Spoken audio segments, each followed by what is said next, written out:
Good morning. Welcome to part 4 of 10 of the webinar series on learning math in context.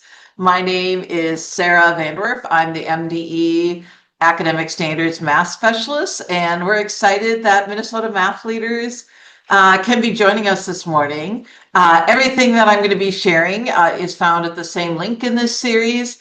That link is in the chat. Thanks to Sarah Moffat for helping me put that in the chat. But you can also, if you're watching this webinar in the recording, check the description below and you will find the link to that. This is Learning Math in Context, and it's part of Dimension 2 in the 2022 Math Standards, which will be fully implemented in the 27-28 school year. And today we're going to start with the first of 5 benchmark contexts, real world contexts. And you will find this language inside of the 2020-22 math standards as you're going. And I am doing a webinar series on each of these. The next 5 webinars will be on each of the 5 benchmarks. And then we're talking about how you study your students and how to implement this dimension. If you were at session 1, you would have heard me tell 2 stories, one about my mom and one about my dad. And the theme of that first webinar was math is learned in context.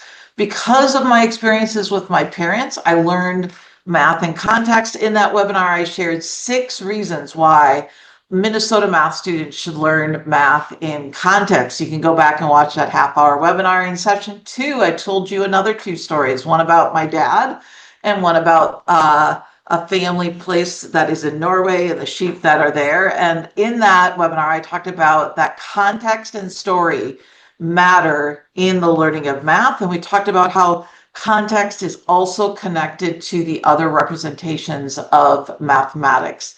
In the last session 2 weeks ago, I told you a story of the best teacher that I've ever known or seen teach. And he, in that story, because he had studied his students so much, was able to bring their lived experiences into the classroom. And I shared a quote from Pam Seda at that webinar where she said, spend more time studying your students rather than studying just their statistics. And we talked about that when we talk about studying your students, that encompasses not only the student themselves, but their families, their neighborhoods, towns, cities, regions, states, countries, and the world. But in that webinar 3, we focused a lot on students because, as Emily Stiles said, half the curriculum in your math classroom walks through the door with the students. So we're going to continue on today, getting to these 5 contexts. We're going to look at real world contexts, and we're going to connect it to the math rigor stool that you hear us talk about a lot,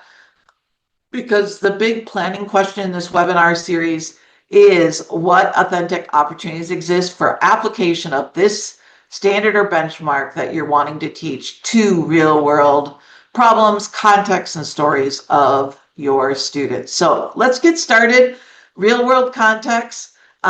This is the definition that you'll find inside of our standards. Real world contexts apply mathematical problem solving experiences to real world situations and contexts connected to students' lived experiences, cultural perspectives, and traditions.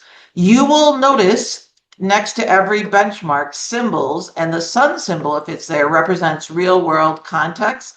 And I have a tool where we've pulled all the benchmarks together that include the sun symbol for you to start doing some planning right after this webinar. And I'll give you the link to that tool in a little bit. So when you look at the benchmarks, and this is the very first benchmark in the 2022 standards, at the end is where you'll see those symbols, and those symbols refer to the benchmark context. And we're going to take a look at that first benchmark in kindergarten, notice and describe patterns and data-rich situations in a moment, and think about how that connects to the real world. So let's give you a definition that I shared in previous webinars of context.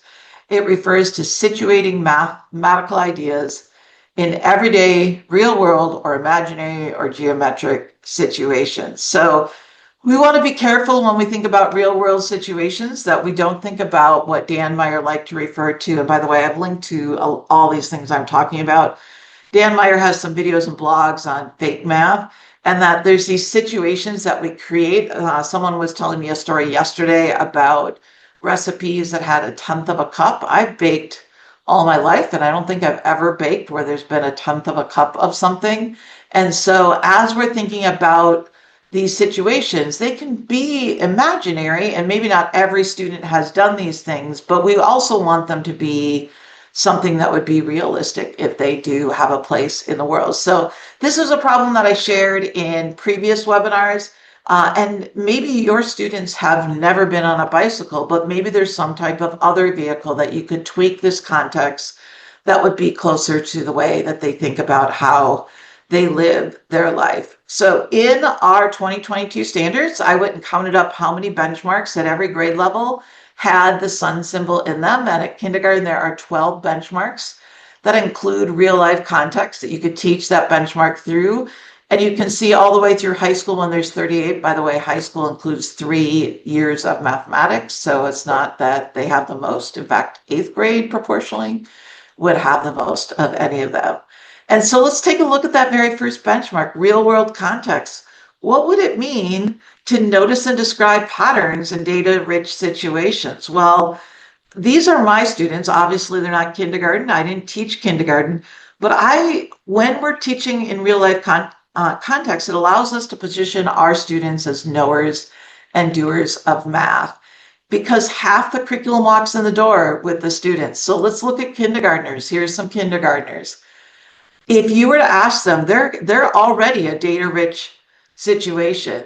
If you ask students to notice about the students in the classroom, they might notice that there are 4 students that have blue on their shirt. They might notice that a couple students have red on their shirt.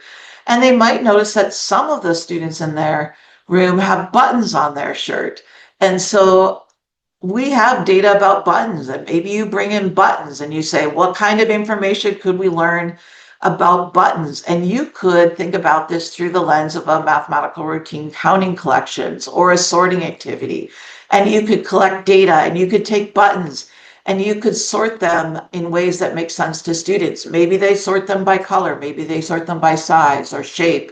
And depending on the buttons that you put into them, and then you have students describe how they've noticed the patterns and what kind of information they've gathered. And depending on the buttons, you'll get different information. Here's the good news about teaching things in context. When this is taught in context, you're not only teaching a data standard, this is the first anchor standard, data sciences, but you're also teaching numeracy, because you can also be teaching something in anchor standard 5, number relationships, and building numeracy, where students are counting forward and backward to 31 and counting backward to 20.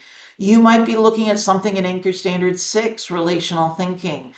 Do I have more objects? Is it greater or less? You can bundle together benchmarks in a context and give students rich experiences where they're doing things in real life. By the way, if you're interested in this mathematical routine, I've linked to one of the places that you can learn about this routine from.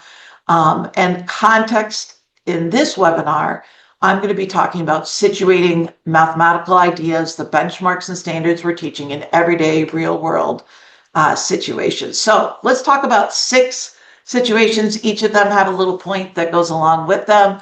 I don't have a lot of time, so I'm going to speed through those. And we're going to start with eggs. I don't know if anybody's already eaten eggs this morning. I had an egg and a sandwich that I got quick when I was driving in. And here's a typical question about egg, if you're a middle school teacher, is that you might see. And my question to you is this a rich task? We could certainly argue that this is a context, and it's a real world context. And you might be like, maybe it makes it a better task to put a picture with it and have something with this, but is this a rich task? So the first lens I want to give you as you're thinking about teaching math in context is, if we're going to teach math in context, we also want to think about the quality of the task that we put in front of our students. And a lot of students will get a problem like this, and if they have been conditioned in how class has been structured to race towards answers that might be on tests, they might set up a proportion, they might go to that proportion and start just going and doing a bunch of stuff, cross multiplying in this case, and getting some solutions. And of course they circle their answer, because that's what we do in mathematics. And the answer is x equals 1.358, 3 repeating. But then if you were to ask them, Because in math, everything makes sense. It should make sense. And if you ask them, what does that 16.03 have to do with the original context? If students are struggling, then probably they're not engaging in sense making. So good tasks are tasks that allow students to engage in sense making. I would also challenge you as an educator. Do you know what that 16.03 means in this problem? And if you don't, maybe that's not the method you want to do. In fact, I would argue this is a middle school problem. The big theme of middle school mathematics is proportional reasoning. I would argue that cross multiplication gets in the way of proportional reasoning. Proportional reasoning has 8 different elements to it, unit rates and other things that allow students to do things. I haven't linked to this book yet, but I will link to the book, Nick's the Tricks.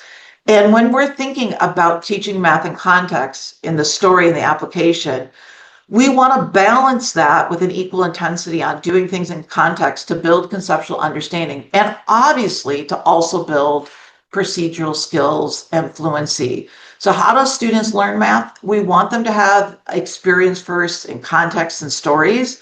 And so I'm going to show you how that egg problem would play out in a couple different ways in my own classroom. I taught math a lot, and we will formalize that learning. We will think about writing it in a proportion as part of that, but that isn't where we necessarily start. In order for you to think about teaching math in context, I've included a well-known task analysis guide for looking at the lower level demands and the higher level demands of tasks in the toolkit that I'm giving you to think about teaching in real life context. I'm also going to give you some lenses to think about what is a rich task. A rich task values concepts, student discourse, multiple entry points, sometimes called low floor, high ceiling, multiple pathways to solve, relationships, and thinking about how those relationships exist before we jump to calculations. They value representation and connections, and they can be super short and they can be long. And so all of those are okay. I've given you a grid of what high-level tasks can look like. We're actually working on this in the month of November in the Minnesota Math Leaders, thinking about the quality of tasks and what great tasks look like. And we'll be doing a bunch of short ones because we have short meetings. But I'm going to show you what this looks like in my own class. I stole this years ago, probably 15, 20 years ago, from Dan Meyer's blog.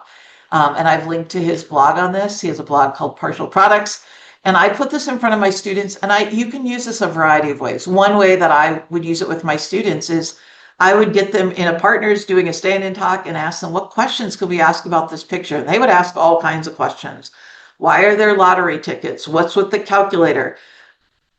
Do they have a TV? Because I see a remote, and I want to buy a Twinkie. I'm hungry. And they would say all kinds of things. And then they would start talking about eggs, and I would tell them a story about how I was at the local convenience store, and someone had broken some eggs, and there was only 7 eggs left that were good, and they were going to throw them out. But I'm a single person. I can't eat a dozen eggs as quickly as I would like. And so I said, can I buy 7 of them? And the students were like, well, how much did you pay? And guess what? That was this question that we were talking about. And because their curiosity built the question, they had already in their mind started coming up with ways you could figure this out. And students had started talking about how much 1 egg would cost based on the information that they had. 1 egg, that's a unit rate. That's part of proportional reasoning. And then they were talking about how to scale it up. And I hadn't even told them anything about cross multiplication or seeing a proportion, which we would link to later. So there's some ways that you can encourage sense making. This is a list from Annie Federer, and she suggests taking the question away. For a while, that's what I did in that one. Another way that I take the question away is I give questions that just are safe. You can't get them wrong. What do you notice? What do you wonder? Sometimes I remove the questions and the numbers. So rather than giving this problem, I get rid of that problem. And instead, I just say, hey, I have a dozen eggs. And they cost some amount. I'm not going to tell you what that amount is yet. And a carton is missing some eggs. What do you think we might be doing today? And so before we jump, when there's numbers there, people feel like the race has started to do math. And if you don't believe you can do math, you often won't engage in that. Another way to encourage sense making is to give students the answer. So sometimes I'll give this problem. This actually comes from Dan Meyer's blog. And I'll say, hey, take a look at this. In this proportion, where is 19 cents per egg? where could I find that in this proportion? Where could I find that unit rate? So I've given them the answer, and they're taking a look at the structure of that proportion to look for where the unit rate is found in a proportion. And then we can use that to scale things up. And then ask about ideas is another way to encourage it. Tell me everything you can about this. Here's another picture where there's 7 brown eggs and 5 white eggs. And we can start to think about the ideas of what believe students know. Believe every student has a lot to say. And I know all students have a lot to say, regardless of how they arrive to my classroom, whether they've been considered good at math or not good at math. Lots of students can engage when we tweak rich contextual problems for them to engage, because they're thinking about the context. Money is a context kids are very familiar with, and thinking about how they can engage in that. My favorite way to start a task these days, by the way, I don't do all of these at once. I pick one and go with it, is to ask students to invent a story to go along with the picture. And then from that, we build the tasks that I showed you before. All right, that's situation 1. Let's look at situation 2. And you might be like, Sarah, why are you causing alarm? Well, one thing that caused alarm and in the new standards was in 3rd grade, the benchmarks related to telling time and teaching kids to tell time had been removed. I've received over 100 emails wondering about why that is and fearing kids will never be able to tell time on an analog clock. And there's a lot of things we don't have in our benchmarks that are important to students, like how to measure using measuring cups when they're cooking and all kinds of things. But guess what? All those things can be used for context in real life problems. So I'm going to give you some examples of how you could teach students to tell time on an analog clock, even though it's not found in the 3rd grade benchmarks anymore. And so you might start with just a bunch of clocks that are arranged in an array, and think about how many clocks do we have and what do we notice about what's changing in the clocks. Or you should use one of my favorite places to get apps. There's a really, really amazing app at the Math Learning Center. It's free, called the Math Clock app. And you can bring out clocks in all kinds of ways. You can color them in super quickly. I've linked to that app. If you stay after this webinar, I'll show you the app. I have it open. And you can create situations like this is a situation that would go with a 2nd grade benchmark where they have to talk about halves of things and quarters of things. And you can talk about quarter past an hour and think about quarter of a clock and do a lot of things. Yeah, you can put hands on them, as I see in the chat, and you can move those hands. So you can think about a 1st grade benchmark, and you can skip count by 5s with a clock. You can move the hands with the students and do 0 minutes, 5 minutes, 10 minutes, 15 minutes, 20 minutes, 25, and you can watch the small hand move from 12 to 1. You're not teaching them everything, but you will literally see it move as you're skip counting by 5. So just don't skip count out of context. Skip count when you're in a context and use a context to do it. And that clock is movable and it moves for you, and you don't have to do much thinking. Again, I might say to students, what question could we ask about this? Think about all the rich math in that picture right there. Elapsed time. Maybe that's the time for going out for recess. Or maybe we might talk about writing equivalent fractions using that picture. It's 1/3 of the clock. It's 4/12 of the clock. It is 20 minutes of the 60 minutes in an hour. All of those are equivalent fractions. And we can start building some of the language of clocks. It's quarter past the hour. It's half past whatever, as we think about how those things go along. You can shade in regions of the clock in this app. You can have hands, as we were saying. I like to do both and say what's the same and different. This would be fabulous in middle school, where we talk about arc length and areas of sectors and central angles and comparing parts of the clocks. It could be used in 3rd grade to look at adding up parts of the clocks and thinking about halves and fourths and thirds and eighths and fractions in a clock. It also would be great when you're thinking about equivalent fractions, as I've said. And there's a lot of amazing. Let's think about what happened when you got up this morning, that context with the clock. How much time did you spend eating breakfast? How much time did you spend getting dressed and packing your bag to come to school? So there are lots of grades where you could use clock as a context to learn mathematics. So don't worry that telling time is not in there. Let's talk about chocolate bars. Yum. Later today, I hope there will be chocolate in my life. And it's amazing how much math is found, especially around multiplication, in a lot of chocolate bars that are out there. And this task is an old school task. Don Stewart, if you've never seen his set of rich tasks, this task could be 20 minutes of class, and a lot of math learning could be in just this one task. A simple task. Recently, Fawn Wynn blogged about it. I've linked to both of those things. And take a look at how this chocolate bar, the context of a chocolate bar, can help students understand what I call the F word of math, fractions. And as you're thinking about this chocolate bar, students can use it to help them make sense out of the fractions that they see here. They can think about, I have 5 columns and I have 4 rows, and I'm trying to eat 19/120ths of that chocolate bar. There's going to be one piece left over that I'm going to give to Christine to eat later, but I'm going to eat 19 of them.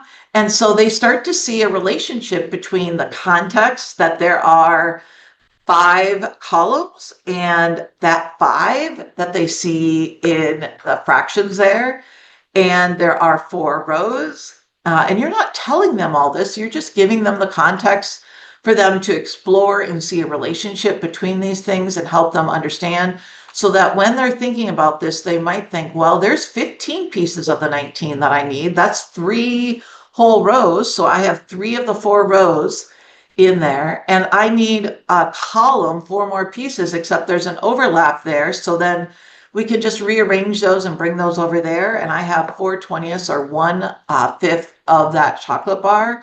And together those will make 19/20ths. And we could break this into fourths and tenths and do some really clever things. All the while we're teaching benchmarks that exist in the 2022 benchmarks. By the way, I don't know if you notice in these benchmarks, they're missing the sun symbol. Guess what? Real world context can be with a lot of benchmarks. Just because it doesn't have the sun symbol doesn't mean it can't be done in a context. And so think about that as you're doing some learning of math. Before I started working at MDE, traveled around the country and went to 36 different states doing professional development on math over 4 years. And especially when I was in the South, and I spent a lot of time in the South, one of the ways I would introduce myself is I would say I'm from Minnesota. And in Minnesota students are far better. The reason our test scores are better than yours, and Minnesota test scores tend to be a little better than a lot of other states, is our kids from birth are good at integers. And I would put up this picture in front of them. These are extreme lows and extreme highs from 1 year in the state of Minnesota. This is an amazing context to put in front of students and ask, what do you notice?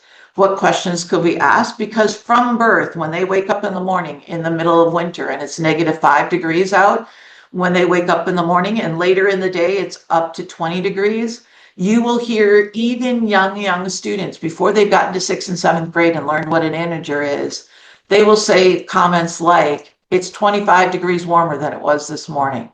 And guess what? What were they doing?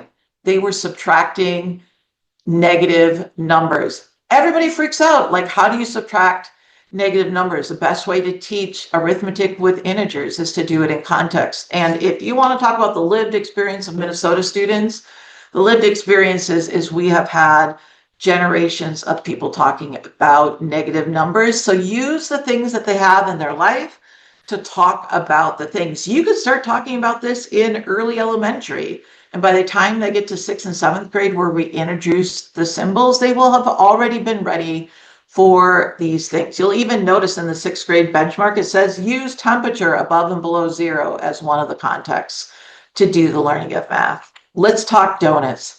Krispy Kreme donuts, to be exact. This is a real picture that I'm going to show you. Krispy Kreme, for one anniversary, it was in England, made a huge box of Krispy Kreme donut. And a mathematician, Graham Fletcher to be exact, saw the news article in 2014 about this box.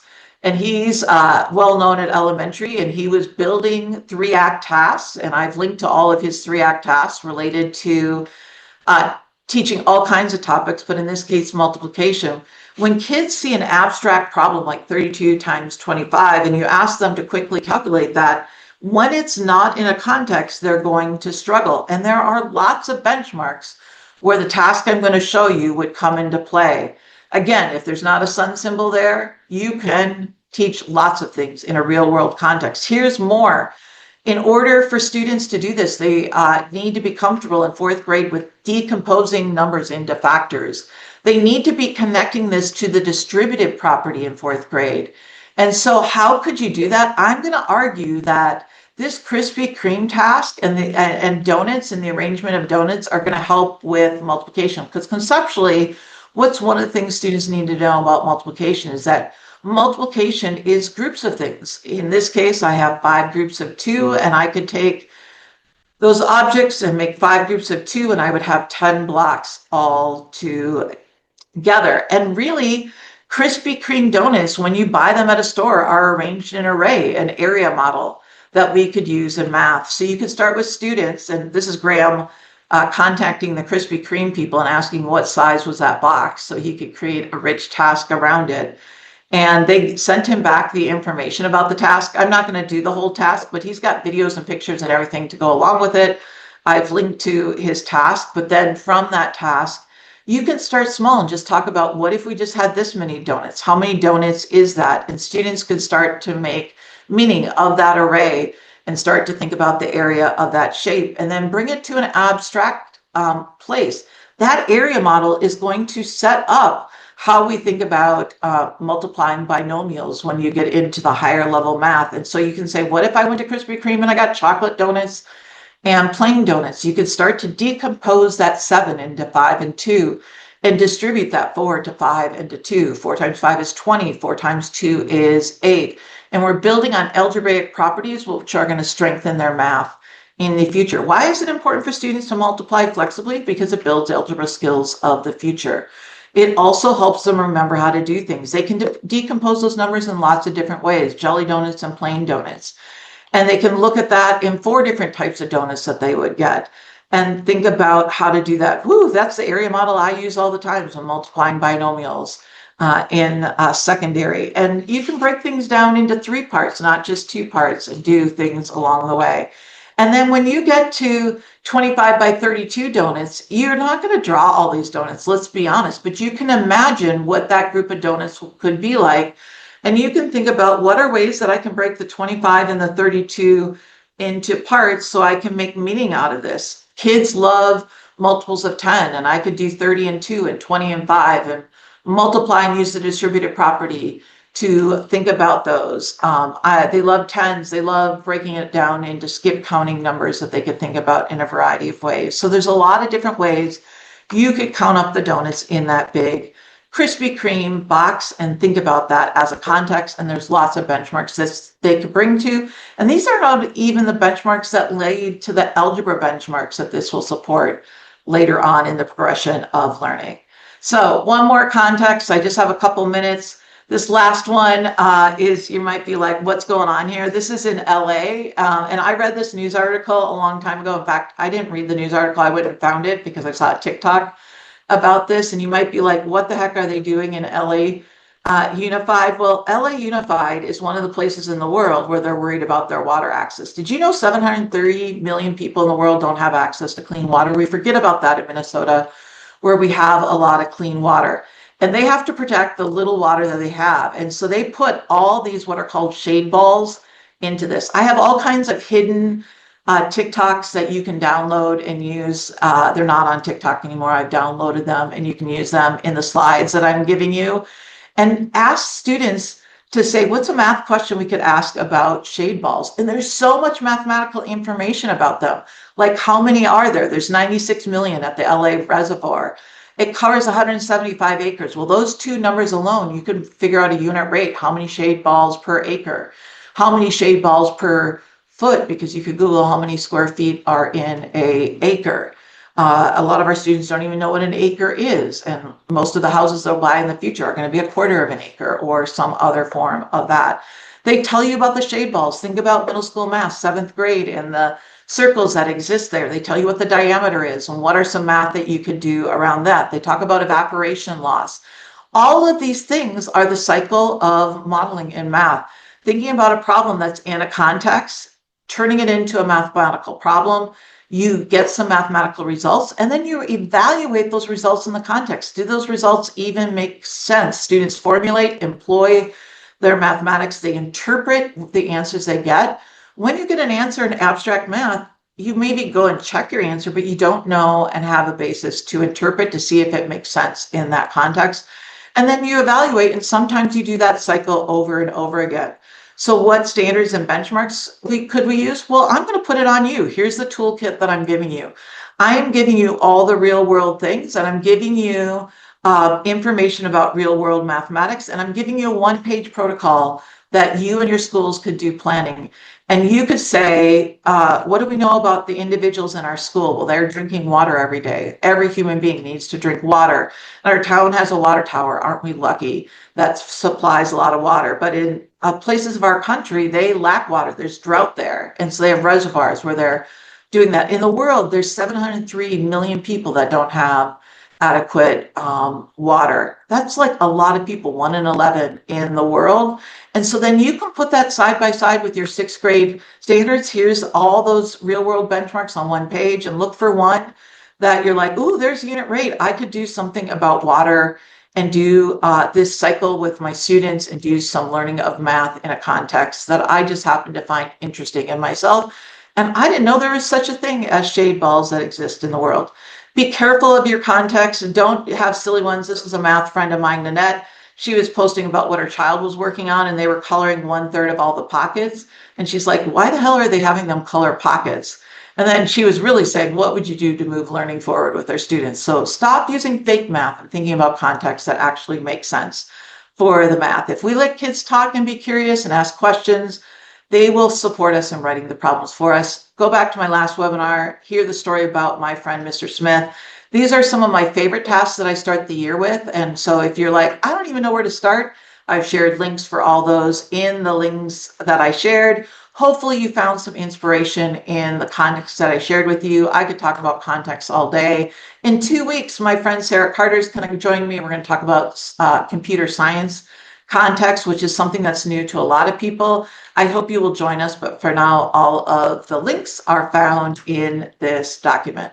I can't tell you how many slides I showed you today, but I thank you that you stuck with me. We're a couple minutes over. The recording for this will be up. If you